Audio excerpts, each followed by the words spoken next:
Bloomberg Audio Studios. Podcasts, radio, news.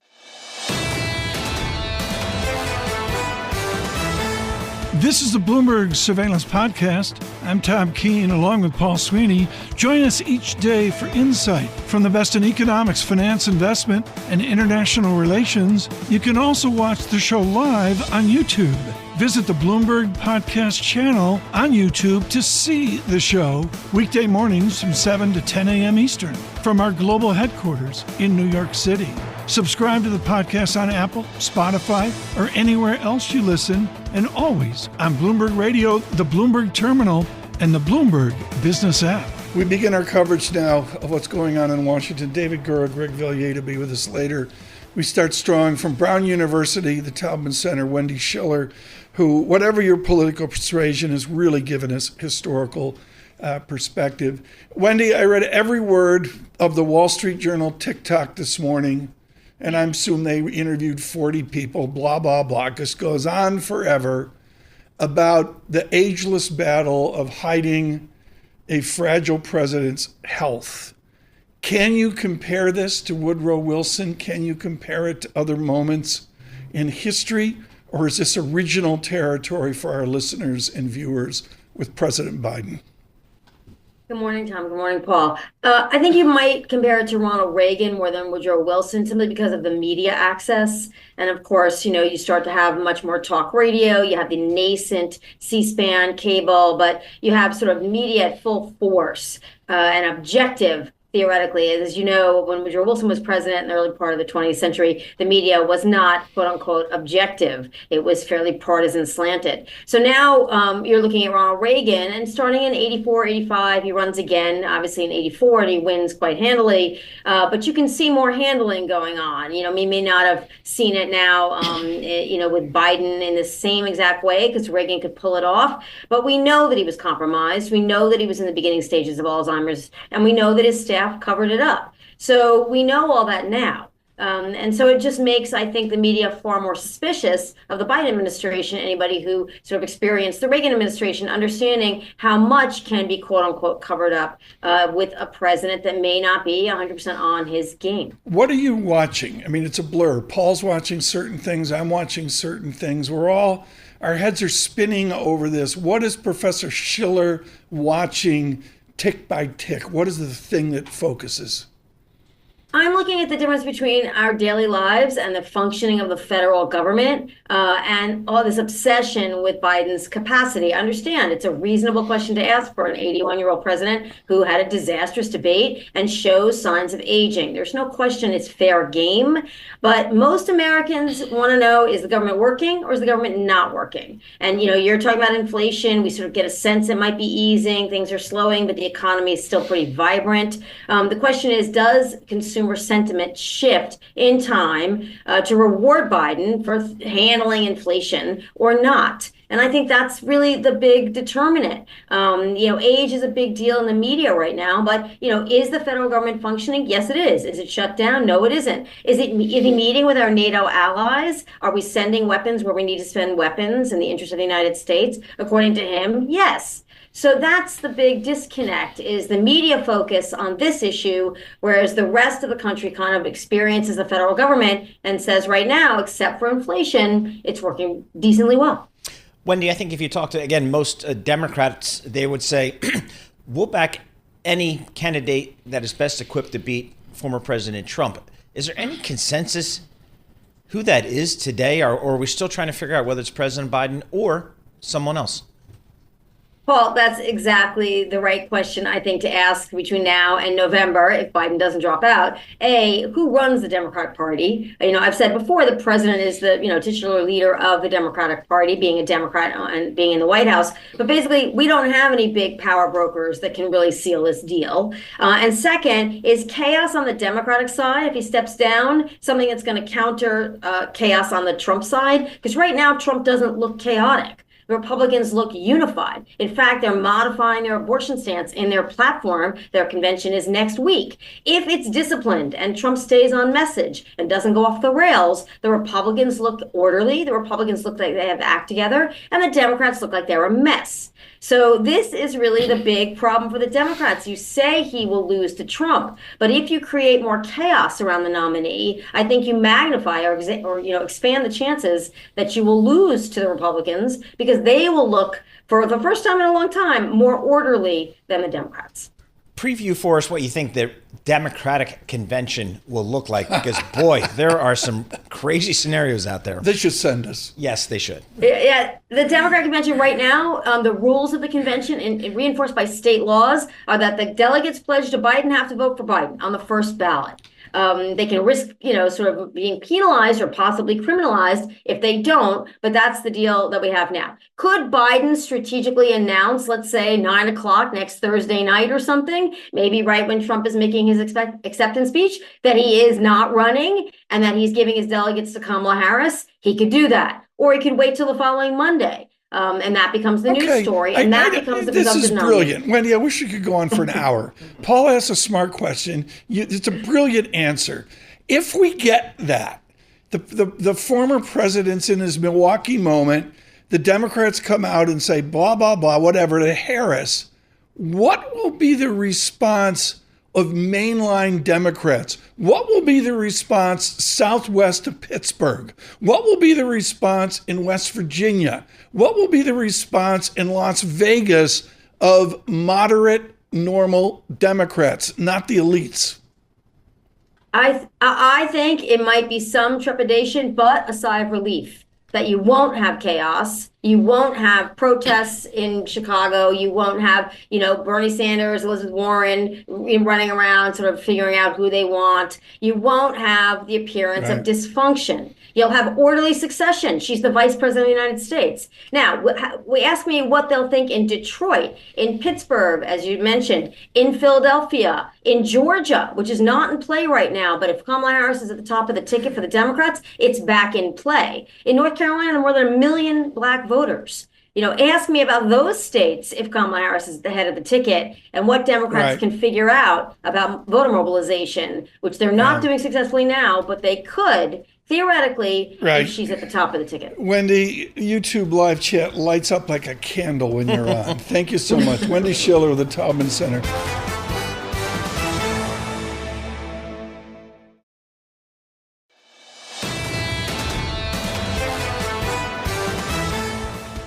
Joining us now, Sarah Hunt. She's with Alpine Woods, important investment management.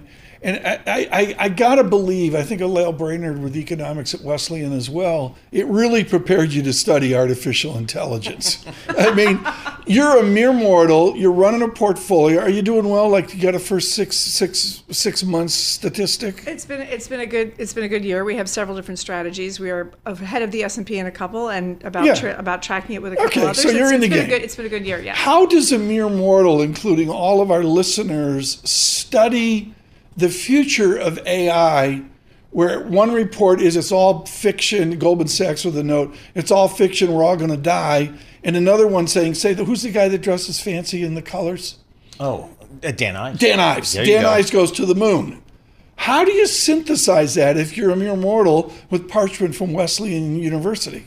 I think, a lot of what you have to do is look at what is going on right now. Right now, there's a huge spend to get the infrastructure in place to be able to utilize AI. The big question is what happens once you get that infrastructure into place. And I think that, to your point, that's the Goldman note this morning, which is questioning what is the outcome of all of this. I think in a lot of cases, the use cases will be are not necessarily what we're looking at now, but there may be a pause between a huge spend on the infrastructure and how those use cases play out. I think that's where the market would be more vulnerable. Right now, you have a big spend on the infrastructure, and right now, that's where people are putting all their time and energy, looking at things like NVIDIA and the companies, the data centers that will absolutely be helped by this. Well, the discussion of AI brings us to maybe one of the biggest concerns for market watchers, which is the concentration of performance in this market and in a handful of names. SPX up almost 17%, SPY, the equal weighted, up 4%. That's not good. Well, it's not.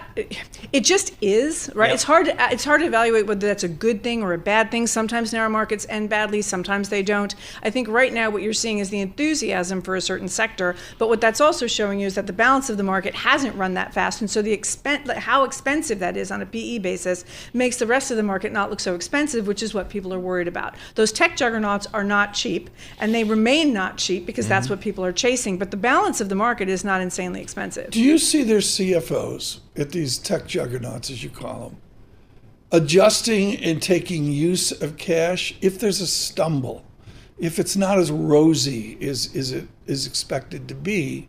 Don't they have a huge amount of ammo and use of cash to support their share price? Well, and this is also where they have a huge amount of cash to support the spend right now on that AI infrastructure. And that's why that's less of a concern, because you've got so many people who have so much money to spend that. And yes, they absolutely have so much cash that should this turn into something where they don't start to see a return or they start to worry about those returns, they've got room. I mean, Paul, this is really important. There's a startup company out in Washington State called Microsoft. Yep, heard of them. They got $110 billion in cash from operations. Their capex has more than doubled to $40 billion. 110 take away 40 is a $70 billion free cash flow. Yep. So capex, as Sarah Hunt says, is ballooned, but their cash from operations is like a moonshot. Yep. And the question is, for a lot of these big tech names, is what do they do with their cash? So, Sarah, let's say, I mean, Tom's all, and Lisa, they're all in the big 7 stocks. I, unfortunately, have missed that trade. Where do I go now? I mean, do I look for other sectors? Do I try to find some value out there in the marketplace? Where do we go? Well, I think that, like I said earlier, the rest of the market is not overly expensive, and I think that to the extent that you've had some correction in Nvidia and you see these names do correct periodically, is to keep an eye on that. But it is all about the cash and about the cash generation, as Tom just said, and that is, I think, the biggest thing. The companies that can generate cash are the ones that people gravitate to, because they understand that means that whatever happens, they have the wherewithal to continue to move through whatever's going on economically. All right, we're about to kick in, I guess, kind of Thursday into earnings mode once again. We've got some airlines coming out Thursday. We've got, obviously, the big banks, Jamie Dimon coming out Friday. What do we look for in this earnings cycle? I think what we're looking for, I mean, the Q1, the bar was, people were concerned that a lot of the spending was not going to continue and there were going to be issues in Q1. Q1 was fine. The continuation, I think for the financials, you want to see stability and you want to make sure that things are okay there, even though you do have the yield curve not necessarily helping the banks out right now, but you just want to see progression, that there's nothing going wrong in any of those places, that you're not seeing deterioration in financials and credit quality and credit conditions, and that people can handle what's going on the financial front. I think you want to see progress in all of that. I think you don't want to see anybody warning big. Tell me about healthcare. If I look at United Healthcare as the ginormous entity, it's flatlined for 18 months. Do you assume it gets back on multi-decade trajectory, or is there a new to healthcare? Well, I think that the pandemic completely upended a lot of the healthcare spend. And I think that there was a rush into a lot of those stocks because a lot of people didn't actually spend that much on healthcare. So for something like United Health specifically, that was really great. Post-pandemic, there's a question of, okay, those valuations went very high. Are they worth it here? And do we need to look at what's going to happen going forward? I think it's still a question of how healthcare gets utilized. And I still think that we're not in what we would call a normalized environment post the pandemic. I mean, I'm looking at the cash from operations. Paul, you ready for this? I said $110 billion on Microsoft. United Healthcare, I never would have guessed this, is 1/9 the size, $14 billion. Wow. Yep. 110 versus 14. Yep. And yet I would have equated it as, say, half of Microsoft or something like that. Yeah, extraordinary. Every time Sarah Hunt walks in, I learn something. Yeah. It's like, great. Yep. Make it a daily thing. Sarah Hunt, Alpine Woods. Alpine Saxon Woods. Excuse me. I got it. Well, there's a tight. Maybe it's my eyes. This is a joy. If you're Jan Hatzius, with all the heritage of Goldman Sachs economics, going back to Ed McKelvey and a guy named Dudley now, or was at the New York Fed, I should say, and Jim O'Neill in London and all. It's about hiring people, and one of them is David Mericle, joins us right now with Goldman Sachs, with prodigious economics and critically the dynamics of statistics at a small school up in Boston by the name of Harvard. David, thank you so much for joining us this morning. I want to combine in the dynamics of statistics into the economic guess of Goldman Sachs. The shadows that are out there right now, the uncertainties, as Alarian would say, the unknown unknowns, are they quantifiable now, or are you guessing into the future? I think, obviously from month to month, there are ups and downs in the data. In the inflation data this year, notably, there were some firmer prints at the start of the year that I think exaggerated things a little bit. Last month, we had much better news that maybe exaggerated things in the other direction a little bit. But, broadly, I think if you kind of step back, the labor market's rebalancing, inflation's coming down, the Fed's getting ready to cut rates. Right. And so, while not every print kind of makes sense month to month, big picture, I think things are evolving in a way that's kind of reasonably in line with what you would expect based on economic principles and kind of what we're looking for the year. Further, if not definitive progress on inflation and the beginning of a rate cut cycle in September. To go to your statistics background, the financial media loves to do Nassim Taleb 101 and talk about the tails, the right tail, the left tail, the mystery, the uncertainty that's out there, 1, 2, 3, 4 standard deviations out. What is your left tail concern right now? What's the worry when you're in meetings at Goldman Sachs on this nation's economy?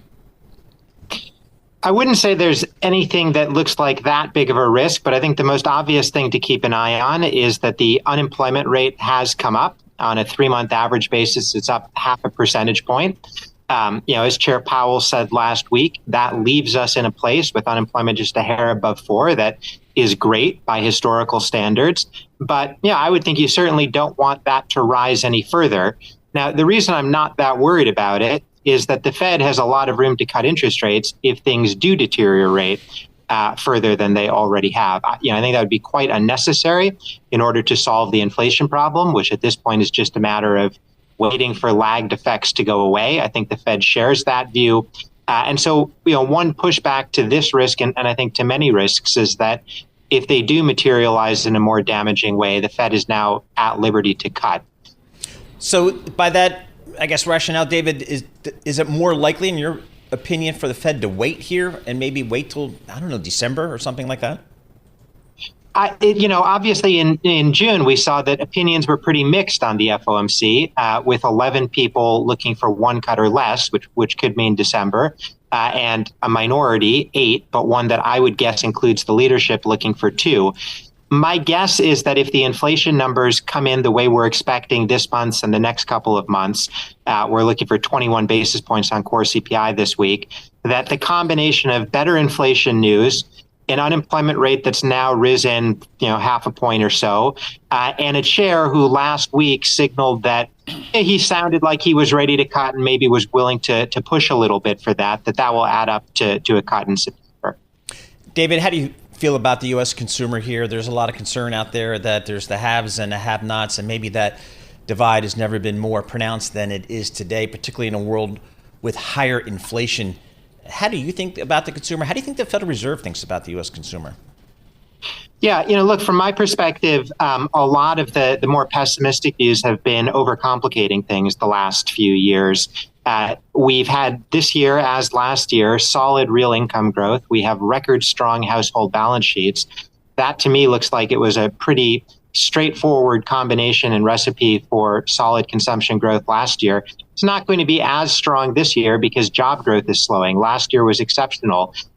We had people coming back into the labor force. We had a big immigration surge that now seems to be slowing. So I think we're basically seeing a watered down version of last year's story, right, where those strong fundamental drivers give us solid consumption growth. I'm not that worried about some of these concerns that you raise. It's always the case that right, wealth, income, and consumer spending are distributed unequally. I don't think the current environment is that unique in that respect. David, on a sleepy 90-degree day in Washington, where everyone's focused on the President of the United States, the NATO meetings, the Red Sox ascendant over the Yankees. David, is this the time for Powell to drop a bombshell in this testimony to really signal a shift and the vectors they see out there? I don't think so. I think it's a time for him to repeat what he said last week, which is that they are making progress on inflation, that that he worries, as I worry, that any further deterioration in the labor market could raise unemployment more meaningfully, and that would be a shame and unnecessary. And that as if you kind of read between the lines, that as a result, as I interpret it, he sounds maybe a little bit more ready to cut than at least some people on the FOMC. That's what he said last week. That's what I would look for this week. Nothing definitive, because there's still a lot of data before that September meeting. David Mericle, thank you so much. With Goldman Sachs, working with you on Hot Seats.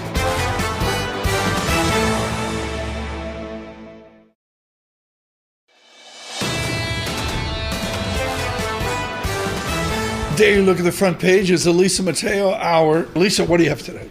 All right, we're talking about the Silicon Slopes. This was in the Wall Street Journal. Because of the hot job market, there's a housing boom there now. And the Wall Street Journal saying tech workers, they're buying up homes. This is Draper, Utah. You're a skiing guy. Yeah, this is out there in like Park City. Well, it's not Park City, but it's that not part too of the far? world. Yeah, the Wasatch Mountains. Okay, so it has like a lot of open space, trails, parks, skiing, top schools, which is good for families. And it's not far from companies like Adobe. And it's really grown, but this also means that home prices are also exploding there. I mean, the priciest listing, about 10,000 square feet, you can pay about $7.33 million. But the insurance experts are saying just be careful because of wildfires, landslides, that can be an issue. So just check where the house is located. Can you get insurance? Yeah.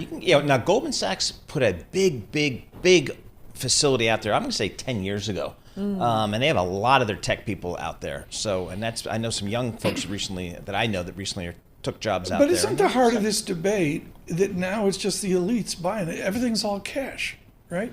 Well, I don't know. I mean, I think there's a lot of job creation out there. So I think a lot of workers are going out there, where are they coming from? A lot of them from California, right? And they've relocated. Next. Okay, a U.S. city has made the top 10 list of the world's best airports for 2024. All right, this is from Air Help. They looked at like on-time performance, customer feedback, quality of food, shopping. Coming in number 1, Hamad International Airport in Qatar. Number 2, Cape Town International Airport, South Africa.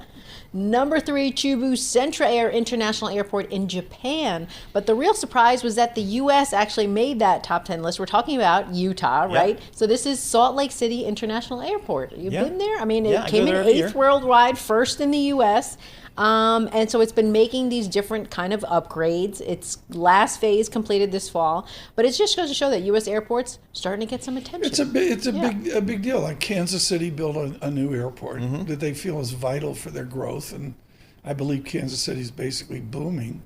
And then we see it here. I mean, you've talked about Terminal A at Newark. Yeah, and then JFK. And LaGuardia. Yeah, LaGuardia. Can I say it's been transformed? I'd say it's almost transformed. It's like it's a really huge upgrade. Yeah, for the people. Huge upgrade, and it's gone.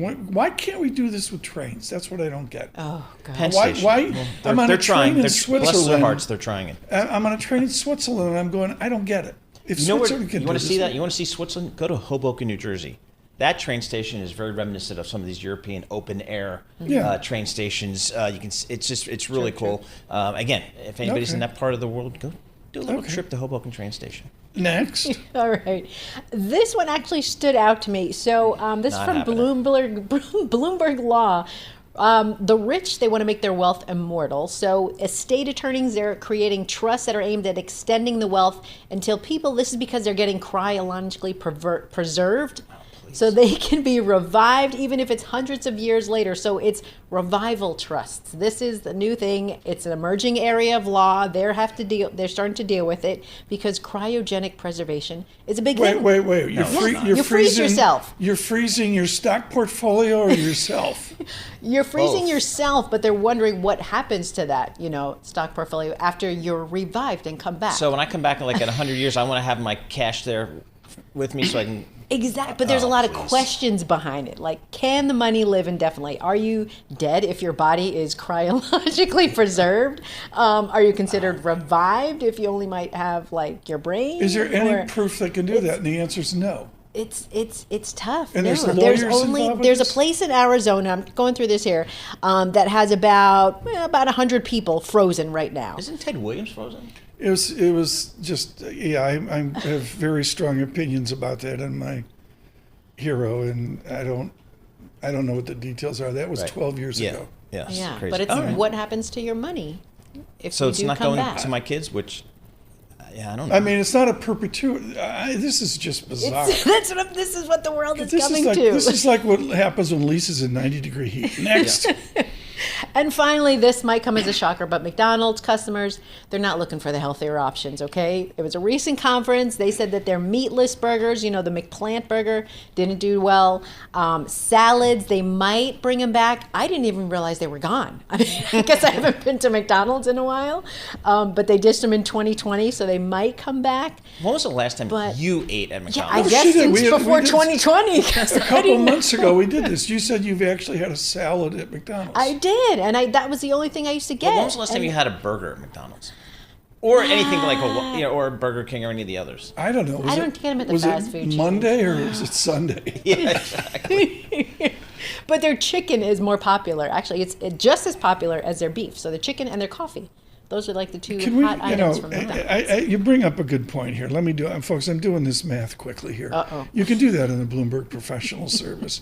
In the last 10 years, I'm enjoying McDonald's, even with a recent pullback, 13.4% per year. Nice. Which is better than nice. Better than nice. Is it Apple? No. Is it Magnificent Seven? No. But guess what? It's pretty much a straight line. Yeah, I mean, where's that business going? It's not going anywhere. They're doing fine. I mean, even with the weight loss drugs, that was the call that people aren't going to, go to fast food, eat packaged foods. I don't know if that's a thing. I mean, I'm looking at the FA function for McDonald's. The street's got kind of mid-single-digit revenue growth as far as the eye can see for this company. I just got an email from Sparta. They're talking. The senior manager was in a meeting. Of course, they get the radio on while they're in the meeting. Yeah, of course. They're having a debate now whether they should freeze me. Yeah, exactly. Well, I think they got to pay you while you're frozen. That's what Mrs. Keene said. Win-win. Thank you. I guess thank you. That is the newspapers with Lisa Mateo. This is the Bloomberg Surveillance Podcast, bringing you the best in economics, finance, investment, and international relations. You can also watch the show live on YouTube. Visit the Bloomberg Podcast channel on YouTube to see the show weekday mornings from 7 to 10 a.m. Eastern from our global headquarters in New York City. Subscribe to the podcast on Apple, Spotify, or anywhere else you listen, and always on Bloomberg Radio, the Bloomberg Terminal, and the Bloomberg Business app.